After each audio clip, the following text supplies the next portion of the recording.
Why is it that glacial Alaska, icy Alaska is the choice of venue for Friday's meeting?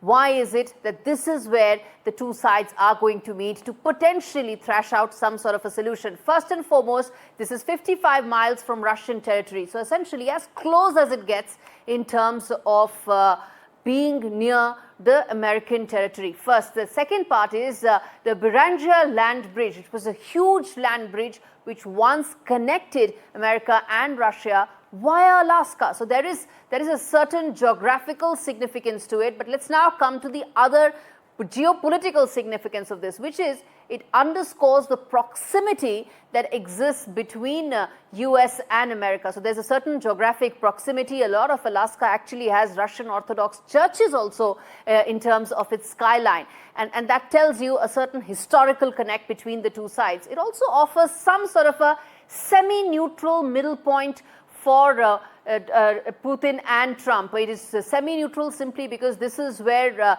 there is some sort of, as I said, a historical connect, a cultural bridge, so to say, between the two sides. Russia and the US also in this area directly face each other off across the Arctic theater. So every time one talks about where is it that they are really facing off, it is here. In fact, it was in this region, in Alaska, where when the Cold War was taking place, it was actually the most heavily surveilled place on Earth. This is where they actually face each other off. Lastly, 1867, a bit of history here for you viewers.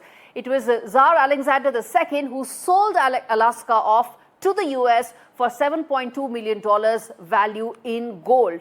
So this is the certain historical context to it, a certain cultural and historical significance to the venue. But one thing I want to say before I get the big questions up here, viewers, which is that we're telling about history, but the future will be decided by what that meeting really unfolds. We've spoken a lot about going all the way back to 1867, but from 2025 onwards, which way the world will go, which way the Russia-US relationship will go, will be determined exactly by that meeting.